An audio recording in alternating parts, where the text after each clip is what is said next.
If I had to start over from absolute zero in 2025, no investments, no savings, just a small paycheck and a ton of questions, here's exactly what I'd do to build wealth again. You see, investing today looks completely different from what it did even 5 years ago. Interest rates are higher, inflation is still lingering, and everyone online seems to have an opinion about the next big thing. But here's the truth. The fundamentals of building wealth have never changed. They've only been ignored. When I started, I made a lot of mistakes. I bought the wrong stocks, panicked when prices dropped, and thought I needed a lot of money to even begin.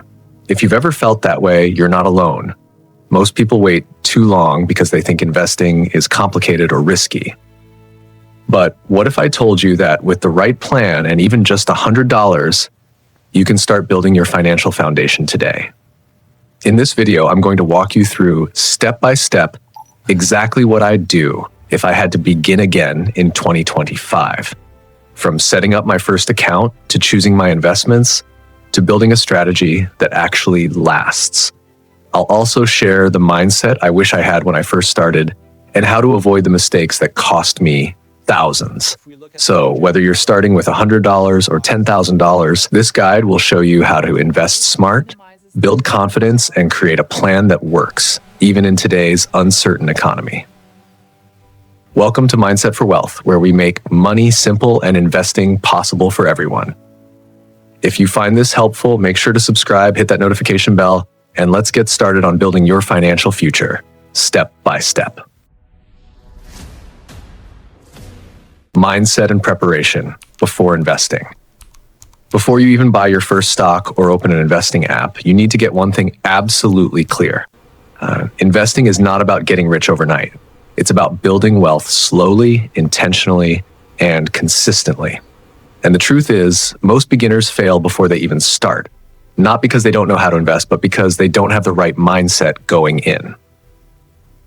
Let's start with this. 2025 is a very different landscape from what we had just a few years ago. Interest rates are still elevated, which means keeping cash in the bank finally pays you something. But inflation hasn't disappeared either, so if your money just sits there, you're quietly losing purchasing power every single day. That's why investing isn't optional anymore. It's a necessity. The earlier you start, the stronger your position becomes over time. Now, before you put a single dollar into the market, you need a foundation. Think of it like building a house. You wouldn't start with the roof. You'd start with a concrete base that keeps everything stable when things get rough. That foundation has 3 pillars: your emergency fund, your debt, and your goals. 1, build an emergency fund. This is money you don't invest. It's your safety net. Ideally, save up 3 to 6 months of living expenses in a high-yield savings account. Life happens: a medical bill, a job loss, a car repair, and the last thing you want is to sell your investments at a loss because you need quick cash. 2, pay off high-interest debt. If you're carrying credit card balances at 20% APR, that's an emergency, not an investment opportunity. No stock or ETF can reliably beat that kind of guaranteed loss. So clear your debt first. It's the best investment you can make because it gives you an instant risk-free return. 3, set clear financial goals. Ask yourself, what am I investing for? Is it retirement, a down payment, or financial independence? Defining that early changes how you invest. Someone saving for retirement in 30 years will choose very different investments than someone planning to buy a home in 5. Here's the thing. Most people skip this step. They go straight into buying whatever's trending on TikTok or YouTube and then panic when the price drops 20%. Without clarity, emotions take over, and emotions are the biggest enemy of investing. Having the right mindset means understanding that volatility is normal.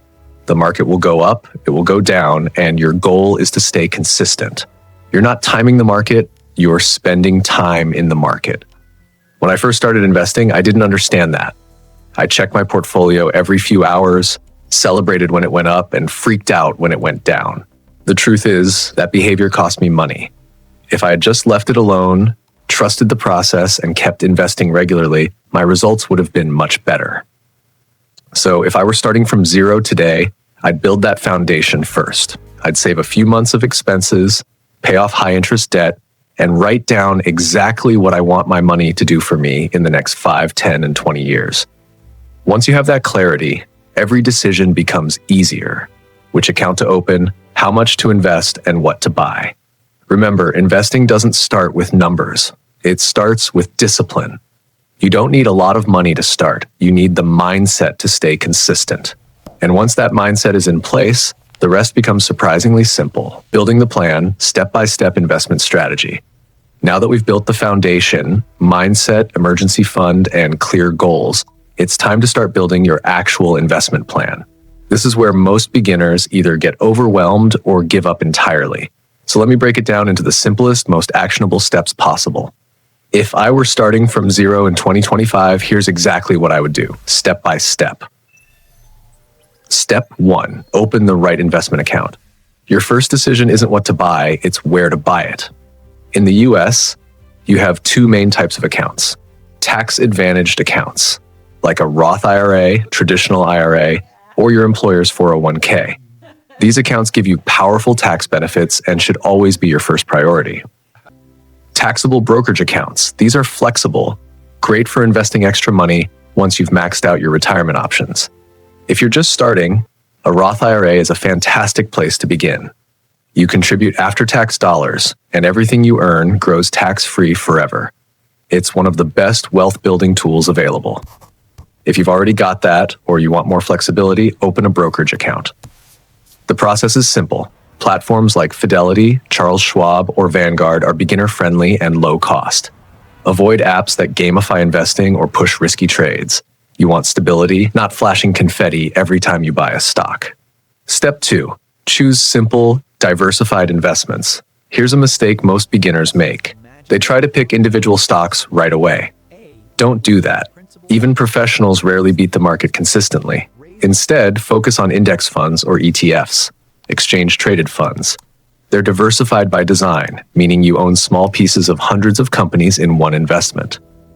If I were starting from scratch today, I'd begin with a simple 3-fund portfolio, 70% in a US total stock market ETF like VTI or SPY, 20% in a total bond market ETF like BND, 10% in international stocks like VXUS. That mix gives you broad exposure to the global economy while keeping things incredibly simple. You can literally build it once and hold it for years. If you're nervous about starting, you can begin with just one ETF, the S&P 500, PY, or VOO. It's historically delivered around 10% average annual return over decades. Step 3, automate everything. Automation is the secret weapon of every successful investor. The more you remove emotion from the process, the better your results.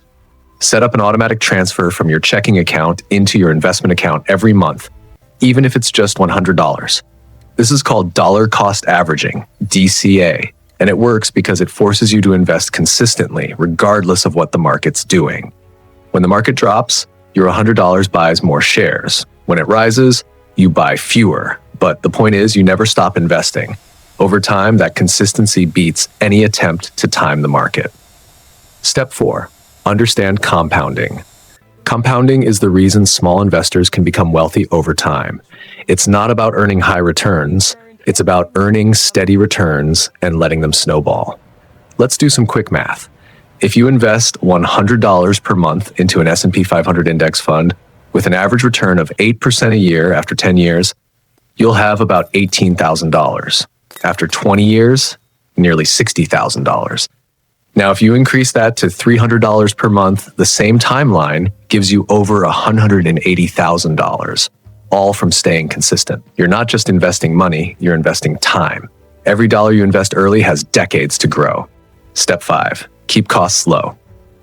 Fees are the silent killer of wealth. Always check the expense ratio of any fund you buy. Under 0.10% equals great. Above 0.50% equals run away. That difference might look small, but over 30 years, it can cost you tens of thousands of dollars. So stick with low-cost ETFs from trusted providers like Vanguard, Fidelity, or Schwab.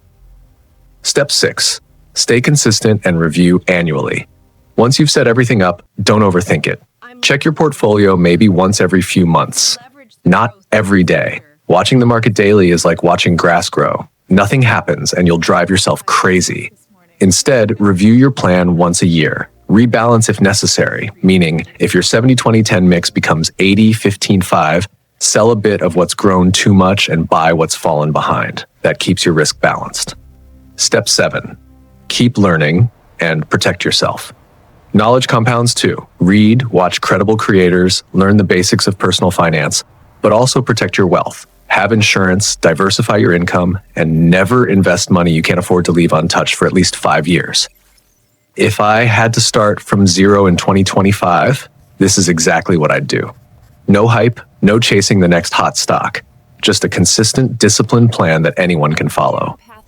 The secret isn't timing the market, it's time in the market. If you follow these steps, you won't just be investing. You'll be building a foundation that grows stronger every single year. Risk and growth strategy. One of the biggest reasons new investors lose money isn't because they picked the wrong stock or fund. It's because they couldn't handle the emotions that come with volatility. The market goes up, they feel brilliant. The market drops, they panic and sell. That's not a strategy, that's gambling with your emotions. If I were starting again in 2025, I'd build my portfolio not just to make money, but to sleep at night. And that begins with one rule. You can't eliminate risk, but you can manage it. 1. Diversify wisely. Diversification is your best defense against uncertainty. That's why I stick with index funds and ETFs. They spread your money across hundreds, sometimes thousands of companies. You don't have to bet on one winner. If one company goes down, others balance it out. Don't overcomplicate diversification. You don't need 50 different funds. If you already have exposure to the US market, bonds, and international stocks through broad ETFs, you're covered. The goal isn't to own everything, it's to own enough. 2. Focus on time in the market, not timing the market. Trying to predict short-term movements is a trap.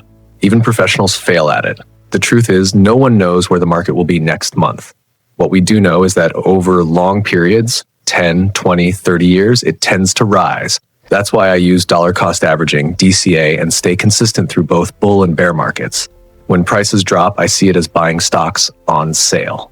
3, control your emotions. Investing is 80% psychology and 20% math. When you see a headline screaming market crash, your instinct will tell you to sell, but that's exactly when opportunity shows up. If you're truly investing for the long term, short-term drops don't matter.